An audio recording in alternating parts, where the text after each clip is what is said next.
উপস্থিত আছি, সকলেই আপনারা জানেন আমরা আওয়ামী ফ্যাসিবাদ হটানোর জন্য সকলে ঐক্যবদ্ধভাবে কাজ করেছিলাম। কিন্তু আমাদের দুর্ভাগ্য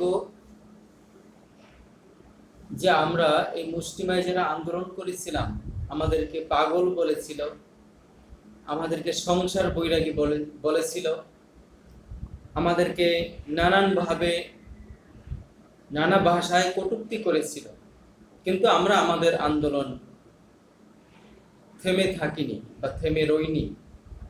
আমরা যথাযথভাবে সকলে পরামর্শ ভিত্তিকভাবে আমরা আমাদের আন্দোলন চালিয়ে গিয়েছি। এই আন্দোলন চালাতে গিয়ে আমরা পরিবার থেকে বিচ্ছিন্ন হয়ে গিয়েছি, আমাদের ব্যবসা বাণিজ্য হারাতে হয়েছে, আমাদের বাড়িঘর ছাড়তে হয়েছিল।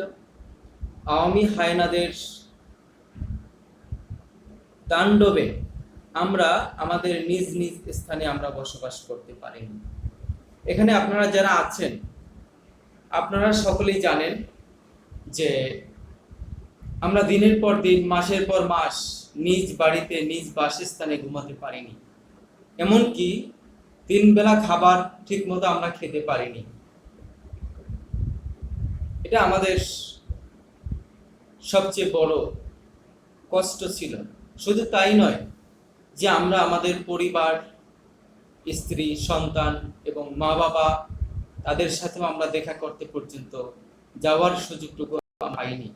যখন আমরা এলাকায় যাইতাম আমাদের পরিবারের সঙ্গে দেখা করার জন্য, মা বাবার সাথে দেখা করার জন্য, তখন এলাকার আওয়ামী পেটুয়া বাহিনী যারা ছিল তারা প্রশাসনকে খবর দিয়ে, প্রশাসনকে সঙ্গে নিয়ে তারা আমাদেরকে বিভিন্নভাবে হ্যারাসমেন্ট করত, নির্যাতন করত। তো আমরা এই আটকের ভয়ে আমরা ওই এলাকা থেকে বা ওই স্থান থেকে চলে যেতাম।